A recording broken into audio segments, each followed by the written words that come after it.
अस्सलाम वालेकुम, welcome back to my channel. उम्मीद करती हूँ आप सब बिल्कुल ठीक होंगे, खैरियत से होंगे और खुश होंगे। रमज़ान तो महीना वैसे इबादतों का होता है, लेकिन हम लोगों ने इसको चटपटे पकवानों का महीना बना लिया हुआ है। और इबादतें तो होती ही हैं, लेकिन हमारी जो खुराक है वो सिंपल ही नहीं रहती और उसमें काफ़ी ज़्यादा जो है वो तली हुई चीज़ें ही इस्तेमाल हो रही हैं। फ्राई चीज़ें हमारी स्किन के लिए भी अच्छी नहीं होती, इससे हमें एलर्जी भी स्टार्ट हो जाती है। तो और फेस पे ना पिंपल निकलने स्टार्ट हो रहे थे, तो इसीलिए मैंने सोचा कि आज ज़रा इसकी छुट्टी कर ली जाए और कुछ सिंपल सा बनाया जाए।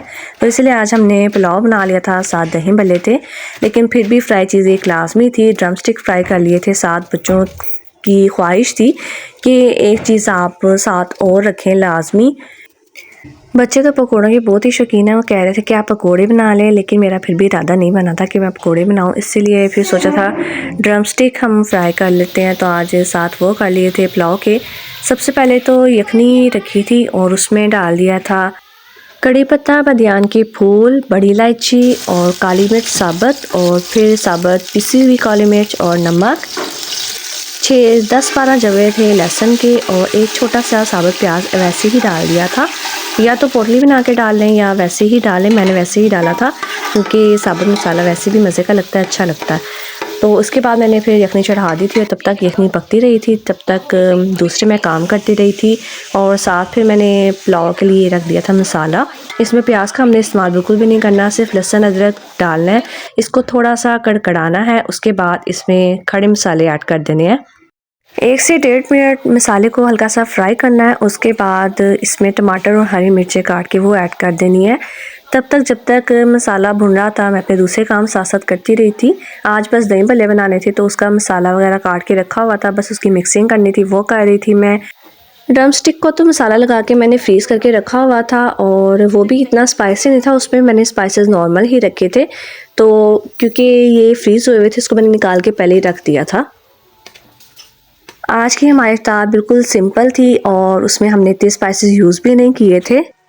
इसीलिए दही भल्ले में चाट मसाले के अलावा मैंने आमचूर पाउडर, नमक, पिंक सॉल्ट जो होता है वो ऐड किया था और साथ में दादर मिर्च ऐड करके इसको अच्छे से मिक्स कर लिया था। ग्रीन चटनी डाली थी दही में क्योंकि उसमें भी हरी मिर्ची होती हैं, इसलिए वो ज़रा थोड़ा सा स्पाइसी हो गया था। और फिर पुलाव के ऊपर डाल के खाने का वैसे भी उसका बहुत ही मज़ा आता है, तो इसीलिए सिर्फ आज दही भल्ले बनाए थे, साथ पुलाव था और साथ ड्रम स्टिक थे, वो फ्राई करने थे।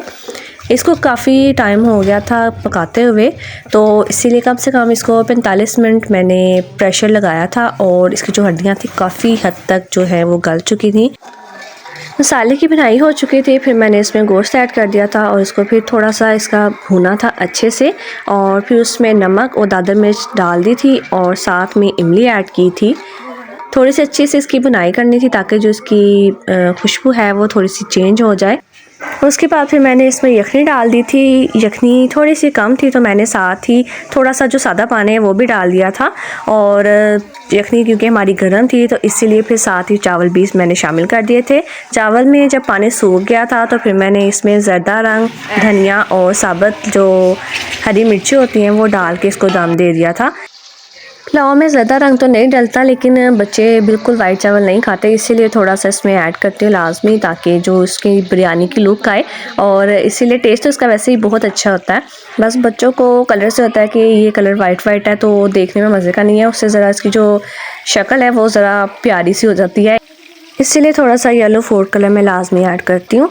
और साथ ही जब चावल दम पे हो गए थे तो फिर साथ ही जो ड्रम स्टिक थी इनको फ्राई कर लिया था।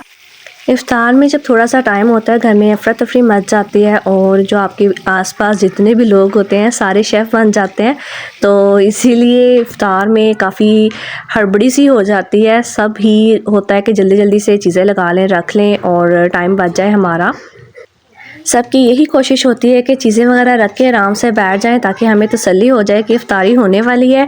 और स्पेशली बच्चे जो होते हैं वो यही करते हैं कि फटाफट चीज़ें रख दें, जो भी चीज़ें सब कुछ रख दें और आराम से आके बैठ जाएं, ताकि हमें पता हो कि अब इफ्तार में बिल्कुल थोड़ा सा टाइम रह गया है।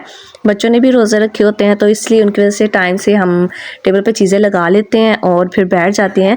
कुछ ये भी होता है कि आप इफ्तार से पहले दुआ वगैरह मांग लें, क्योंकि यही होती है पूरा साल में आपको यही महीना मिलता है कि आप आराम से बैठ के खाने को सामने रख के दुआ मांगें, ताकि आपकी दुआ में थोड़ी सी तासीर आ जाए। हम लोगों को दुआ मांगने का सलीका ही नहीं है, लेकिन फिर भी अल्लाह ताला हमारी दुआओं को सुन लेता है, उनको कबूल भी कर लेता है, हमारी ख्वाहिशों को भी पूरा कर देता है। वैसे भी चलते फिरते हमें लाजमी कुछ ना कुछ ऐसे अस्कार करते रहने चाहिए, कुछ ना कुछ पढ़ते रहना चाहिए। इससे हमारे घर में भी बरकत आती है और हमारी ज़ुबान जो है वो हमेशा अच्छा बोलने की कोशिश करती रहती है और हम किसी का दिल दुखाने से काफ़ी हद तक बचे रहते हैं। दोनों चीज़ें हमारी रेडी हो गई थी। हम लोगों ने फिर इन्हें टेबल पे सजा लिया था और आराम से बैठ के दुरूद शरीफ पढ़ा और फिर दुआ मांगी थी। बच्चों को भी दुआ मांगने की आदत लाजमी डालें, उनको भी बताएं कि इफ्तार से पहले लाजमी दुआ मांगा करें। कोशिश किया करें कि इफ्तार से पहले जितना ज़्यादा हो सके दुरूद शरीफ पढ़ते रहें और बातें कम करें। आज की वीडियो पसंद आई हो तो चैनल को सब्सक्राइब करें, वीडियो को लाइक शेयर ज़रूर करें। मैं आपसे फिर मिलूँगी किसी नई व्लॉग के साथ। तब तक के लिए अल्लाह हाफिज़।